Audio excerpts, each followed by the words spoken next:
Hey guys, what's going on? It's Alex from Fitment Industries, and today we're going to be talking to you about whether you should go static or air. Now, in case you haven't heard, or maybe you're living under a rock, the difference between the two is getting pretty substantial. Nowadays, everybody is running some sort of Airlift or AccuAir suspension system, or D2 if you're out there and you've got like the 12 cars that Airlift doesn't carry. And it's becoming more and more common for a lot of people to be running around on bags. And well, not to really give a little bit of a shrug towards the coilover guys, but coilovers are still a very mainstream thing, and a lot of people are still running coilovers. And of course, if you jump onto any forum that ever existed in the history of the world that has to talk about suspension, you're probably going to see the argument that talks about how air is better or how coils are better. Most of it, it's usually the coil bit. But what is the difference? What are the pros and cons of both? And since we're here and we do wheels, tires, and suspension, and I'm Alex, and I like to talk a lot and usually pretty fast, we're gonna go through the pros and cons of both to see if you can make a decision on which one's better for you. So jumping right into it, we're gonna talk about coilovers. Now, coilovers are something that has been spawned for probably a good 50, 60 years and have been involved in the hot rod scene, drag racing scene, and everything in between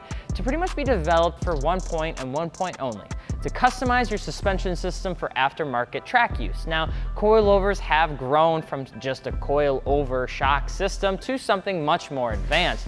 If you go out there, you can buy coilover systems that cost more than air suspension day and night. I mean, it's a very substantial difference. The biggest reason people run coilovers is, well, because of the customization that coilovers offer you while you're on the track. A lot of times people don't understand that the coilover has much more of a purpose than to just lower your car. Now, if you're just looking to lower your car, coilovers are a fine and dandy product, but lowering springs are going to do almost the same thing. Coilovers take it a step further with allowing you to customize a lot of different attributes of your suspension system. You're talking about dampening and compression, you're talking about rebound, you're talking about spring rates, you're talking about all that sort of stuff, which can play a very heavy effect in how your car feels on the track. Now, I don't need to go into the fact that coilovers look good all the time because it's a static setup, but you know, you've seen people, they look super cool while they're all aired out on the ground, and then they lift up to go ride down the street and it looks absolutely ridiculous. It looks like a Tonka truck. I mean, if you're Jared and you're watching this video, I'm talking about your 12.5 wides on your G35. That thing just looks ridiculous. Get it lower. Coilovers, on the other hand, allow you to dial in your spec perfect whether you're driving or if you're just at a show. And to a lot of people, I think a coilover setup looks really good. You can get $500 Tane coilovers, you can get $1,000 Silvers coilovers, you can get $1,400 coilovers, you can get everything in between. There are so many different products out there that offer a whole bunch of different suspension components that have to do with coilovers that you really can get it for any budget that you would possibly need to. Now, if you're looking to get into coilovers and you want to bag on your guys that run bags, didn't even plan that joke out. Here are a couple things that you might want to consider for just air systems not being what you want. The first thing is going to be maintenance. Now, maintenance is probably the biggest one to take into consideration.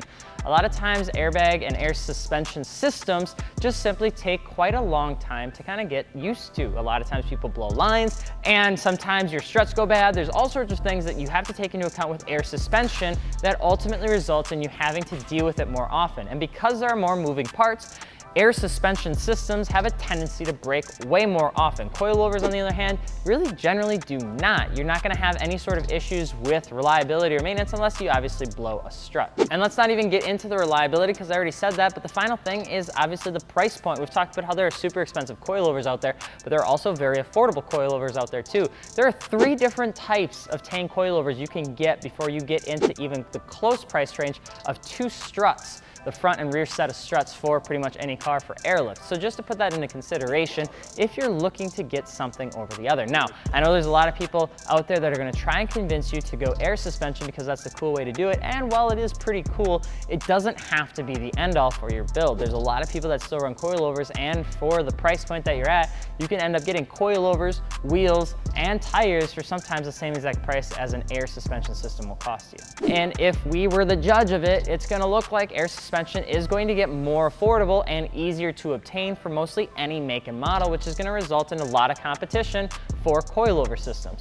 Recently, Airlift just introduced a 3S system, which is a switch system that is extremely affordable. I think it's around $699. That's gonna be the cheapest airlift management system you can possibly buy that will allow you to run air suspension in your car. Now, there are some static guys out there, static stance guys, Jasper, Rainey, I'm looking at you, that pretty much only go static for good reason and believe that anything that you can do with air suspension, you can do with coilovers. hate to be that guy, but that's just not the case.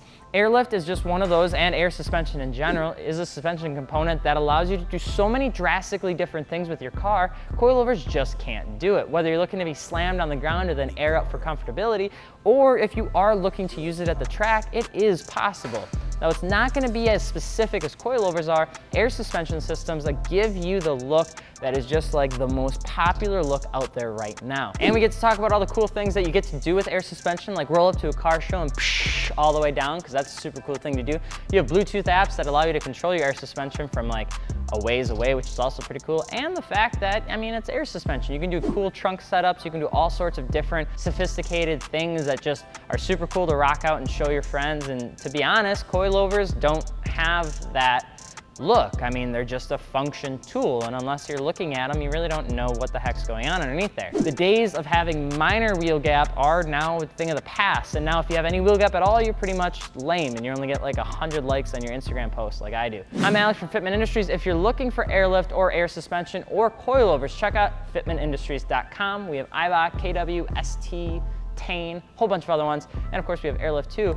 Pick yourself up a set. Otherwise, just shoot us an email, shop@fitmentindustries.com. I'm Alex from Fitment Industries. Don't forget to subscribe if you've made it this far, and we'll see you later. Peace.